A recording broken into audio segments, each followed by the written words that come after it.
Hello guys, तो आप जानते हैं कि रिसेंटली अभी अटैक ऑन टाइटन का 7th एपिसोड आया था। अगर आपने नहीं देखा है तो आपको उसके लिंक मेरे डिस्क्रिप्शन में मिल जाएगी। आप टेलीग्राम पे चेक कर सकते हैं, वहाँ सारे एपिसोड्स अपलोडेड है हर क्वालिटी में। साथ ही साथ आपको ऑनलाइन स्ट्रीम करने की भी लिंक्स उधर मिल जाएंगी अगर आपने नहीं देखा है तो। और अगर आपने देख लिया है तो यार आज की वीडियो का टाइटल देख के तो आप समझ ही गए होंगे कि किस बारे में हम बात करने वाले हैं। आज हम बात करने वाले एक थ्योरी के बारे में, एक जनरल क्वेश्चन के बारे में। आपके दिमाग में शायद ये सवाल अगर अभी तक नहीं आया होगा तो मैं डाल देता हूँ ये सवाल। तो दोस्तों, मैं जानता हूँ कि आपको मेरी वीडियोस देखना काफी ज्यादा पसंद है और आपको ये स्टोरीज काफी ज्यादा अच्छी लगती है। इस वजह से मुझे यकीन है कि आपको ऐसी ही और भी स्टोरीज पढ़ने का भी मन करता होगा। इसी वजह से आज मैं आपको एक कमाल की ऐप के बारे में बताने वाला हूँ, जो कि है प्रतिलिपि ऐप। प्रतिलिपि एक ऑनलाइन स्टोरी टेलिंग प्लेटफॉर्म है जहाँ पे रीडर्स, राइटर्स और साथ ही साथ उनकी कहानियां अवेलेबल है। इस ऐप में 3 करोड़ से भी ज्यादा रीडर्स है और 50 लाख से भी ऊपर स्टोरीज उपलब्ध है। प्रतिलिपि ऐप में 12 अलग अलग भारतीय भाषाओं में कहानियां हैं, horror, romance, thriller, mystery, comedy जैसे अलग अलग जॉनरास के साथ। और मैं अगर आपको बताऊं तो मैं प्रतिलिपि का इस्तेमाल हॉरर स्टोरीज पढ़ने के लिए करता हूं और जो हॉरर स्टोरी मुझे बेस्ट लगी वो थी वे टू हेल। मेरे ख्याल से आपको भी वो स्टोरी जरूर चेकआउट करनी चाहिए। और सबसे कमाल की बात यह है कि ये ऐप बिल्कुल फ्री है। इसके लिए आपको कोई भी पैसा देने की जरूरत नहीं है। अब कहानियां सिर्फ किताब में नहीं, आपकी जेब में भी रहेंगी। क्यों? सही है ना? आपने नोटिस किया होगा कि अभी कुछ एपिसोड्स में हमें इमेर का पहला टाइटन दिखाया गया, यानी कि दुनिया का सबसे पहला टाइटन ट्रांसफॉर्मेशन दिखाया गया था। और आपने जब उसके टाइटन को देखा होगा तो आपको पता चला होगा कि यार इमेर का टाइटन पूरी तरह से ट्रांसफॉर्म नहीं हो पाया था और इमेर की टाइटन बॉडी में कई कई जगह मांस यानी कि स्किन नहीं थी और स्केलेटन दिखाई दे रहा था और काफी हड्डियां दिखने की वजह से वो टाइटन काफी ज्यादा अलग दिख रहा था। लेकिन उसके बाद हमने यार यहाँ पे और भी कई टाइटन्स देखे हैं, फाउंडिंग टाइटन्स। अब क्योंकि यहाँ पे इमेर पहली बार ट्रांसफॉर्म हुई थी तो इधर वो फाउंडर बन गई थी, यानी कि फाउंडर इमेर। जिसके बाद आगे चल के जितने भी लोगों को फाउंडिंग टाइटन मिला उनका टाइटन अपने आप में ही खास था। तो यार हमें बाकी फाउंडिंग टाइटन्स का तो नहीं पता, लेकिन हमने फ्रीडा राइस के फाउंडिंग टाइटन और यूरी राइस के फाउंडिंग टाइटन को जरूर देखा है कि वो कैसे दिखाई देते हैं। यहाँ तक कि हमें कार्ल फ्रिट्ज का भी फाउंडिंग टाइटन कई इंट्रोज और आउट्रोज में दिखाया गया था। लेकिन आपने एक चीज शायद नोटिस नहीं की होगी कि इमेर का पहला टाइटन और हाल ही के एपिसोड में दिखाया गया एरन का फाउंडिंग टाइटन काफी हद तक सिमिलर है। और अब यहाँ पे सवाल ये उठता है कि जब कार्ल फ्रिट्ज, यूरी राइस और फ्रीडा राइस के टाइटन्स के पास पूरी प्रॉपर स्किन थी और उनकी बॉडी भी ठीक से ट्रांसफॉर्म हुई थी, तो सिर्फ इमेर फ्रिट्ज और एरन येगर के टाइटन ही ऐसे क्यों है जिनमें स्केलेटन का पार्ट ज्यादा है? और बात करें अगर एरन के फाउंडिंग टाइटन की तो उसमें तो यार हद से ज्यादा स्केलेटन है यार। मतलब मैं कहूँ कि पूरा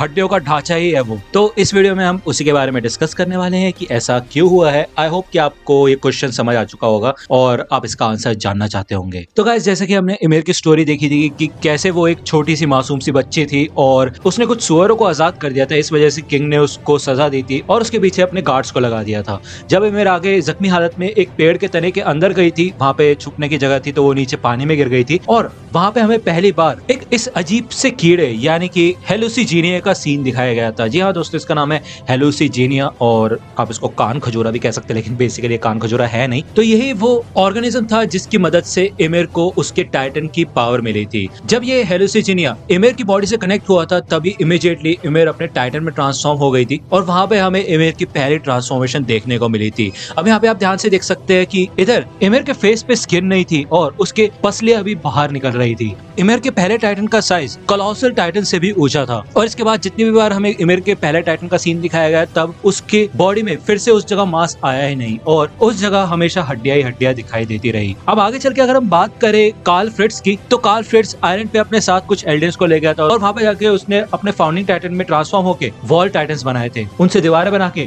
उसने सभी लोगों की याददाश्त मिटा दी थी स्क्रीम से, यानी कि चिल्ला के। और आप देख सकते हैं ध्यान से कि इस टाइटन में हमें कोई भी हड्डियां दिखाई नहीं दे रही। जिसके बाद हम बात कर लेते हैं यूरी राइस की, जो कि रॉड राइस का भाई था। एनिमे में हमें यूरी राइस की पूरी ट्रांसफॉर्मेशन कभी दिखाई ही नहीं गई और हमें सिर्फ एक ही सीन उसके टाइटन का दिखाया गया था जब वो पूरी तरह से ट्रांसफॉर्म नहीं हुआ था और वो कैनी को पकड़ना चाहता था अपने हाथ से। तो इससे आप ये मत समझिएगा कि इसके टाइटन में यहाँ पे हड्डियां है। अंत में हम बात कर लेते हैं फ्रीडा राइस की। फ्रीडा राइस के फाउंडिंग टाइटन को हमको प्रॉपरली दिखाया गया है हर एंगल से और हमें पता है कि उसके बॉडी में कहीं भी हमें हड्डियां नहीं दिखी थी। तो अंत में जब फाउंडिंग टाइटन आखिरकार एरन को मिल जाता है तो आपने देखा होगा कि एरन एक बहुत बड़े स्केलेटन टाइटन में बदल जाता है, जो कि भाई कोलोसल टाइटन से भी काफी हद तक ऊंचा होता है। जैसे कि आपको याद होगा कि जब एरन जीक की ओर भाग रहा था तो गाबी ने एरन की गर्दन उड़ा दी थी एंटी टाइटन राइफल से, जिसके बाद एरन की गर्दन उड़ती हुई ज़ीक के हाथ में आके गिरी थी, जिसके बाद भाई कोऑर्डिनेट पे वो सारी बातें हुई थी। अब ये सारी चीजें तो हम फिर से डिस्कस नहीं करेंगे, लेकिन जब एमिर ने एरन को फाउंडिंग टाइटन को प्रॉपरली पूरी तरह से इस्तेमाल करने की इजाजत दे दी थी, तो उसके बाद हमें दिखाया गया था कि वही हेलोसिजीनिया जो कि एमिर के पहले टाइटन से कनेक्ट हुआ था, वो फिर से इधर आ जाता है और वो एक तरीके से एरन की बॉडी में से निकल के एरन के सर में जाके अटैच हो जाता है। उसके बाद ही एरन भाई उस स्केलेटन टाइटन में ट्रांसफॉर्म हो जाता है, जिसके बाद एरन की असली बॉडी तो पता नहीं कहाँ ही चली जाती है और ये बहुत बड़ा स्केलेटन यहाँ पे आ जाता है। तो आप दोस्तों समझ ही सकते हैं यहाँ पे कॉमन चीज क्या है। इधर कॉमन चीज है वो हेलोसिजीनिया, यही एक क्रीचर है जिसकी वजह से टाइटन का साइज कोलोसल टाइटन से भी बड़ा हो सकता है, जैसे कि इमिर का टाइटन कोलोसल टाइटन से भी ज्यादा बड़ा था। लेकिन आपने देखा होगा कि एरन का फाउंडिंग टाइटन इमिर के भी फाउंडिंग टाइटन से कई ज्यादा हद तक ऊंचा है। इसका कारण यह है कि एरन की गर्दन कट गई थी और आपने देखा होगा कि जहाँ पे ये 1.5 मीटर का इंसान 15 मीटर के टाइटन में ट्रांसफॉर्म हो जाता है, 10 गुना ज्यादा साइज बढ़ जाता है। तो भाई अब तुम खुद मान लो कि एरन की बॉडी इतने पीछे थी, सर इतना दूर आके गिरा और बीच में हेलोसिजीनिया ने उसको कनेक्ट कर दिया, तो वो भी भाई 10 गुना क्या शायद 100 गुना ज्यादा बढ़ गई वो चीज। क्योंकि 10 गुना ज्यादा, मैं नॉर्मल इंसान की बात कर रहा हूँ जो 1.5 मीटर का इंसान होता है, 10 गुना ज्यादा मतलब 15 मीटर का टाइटन आपने देखा है, आर्मर टाइटन और अटैक टाइटन। लेकिन इमिर तो छोटी सी बच्ची थी और जब उसके ऊपर हेलोसिजीनिया कनेक्ट हुआ था तो वो हद से ज्यादा ऊंची बन गई थी, मतलब 100 गुना ज्यादा साइज बन गया था। इसी वजह से भाई एरन के ऊपर भी हेलोसिजीनिया ने यही इफेक्ट छोड़ा कि 10 गुना बड़ा साइज नहीं बल्कि 100 गुना बड़ा साइज टाइटन का बना और उसके टाइटन की एक अलग ही छवि बन गई। और वो टाइटन इतना ज्यादा बड़ा था कि उसकी पूरी बॉडी भी ठीक से ट्रांसफॉर्म नहीं हो पाया और सिर्फ स्केलेटन ही ट्रांसफॉर्म हो पाया है। तो गाइस आई होप कि आपको अभी ये रीजन पता चल चुका है कि ये दोनों टाइटन्स सिर्फ स्केलेटन वाले क्यों है और बाकी फाउंडिंग टाइटन्स में स्किन क्यों होती है। यही एक रीजन है, उन सबके पीछे हेलोसिजीनिया का हाथ है और यही है भाई जिन्होंने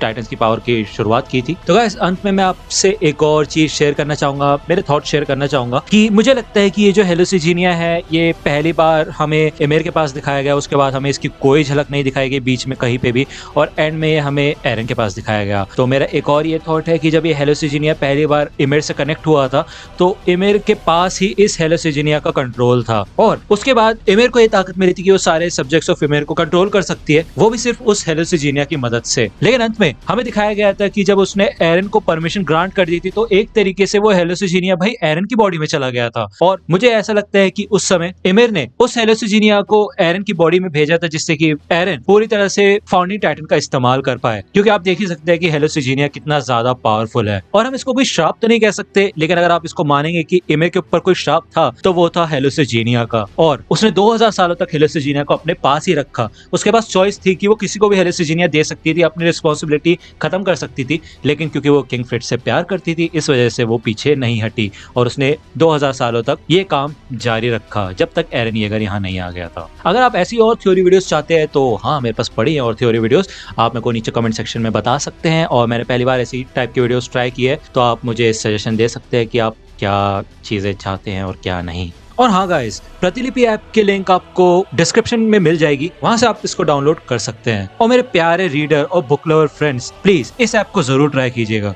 तो दोस्तों आज की वीडियो के लिए सिर्फ इतना ही। आई होप कि आपको ये वीडियो पसंद आई होगी। अगर आपको ये वीडियो पसंद आई हो तो प्लीज लाइक कीजिए, अपने दोस्तों के साथ शेयर कीजिए और मेरे चैनल को सब्सक्राइब करना मत भूलेगा। और अगर आप मुझे कांटेक्ट करना चाहते हैं तो आप मुझे इंस्टाग्राम पे कांटेक्ट कर सकते हैं, मेरे पेज की लिंक आपको डिस्क्रिप्शन में मिल जाएगी। मिलता हूँ आपसे अगले वीडियो में, तब तक के लिए गुड बाय।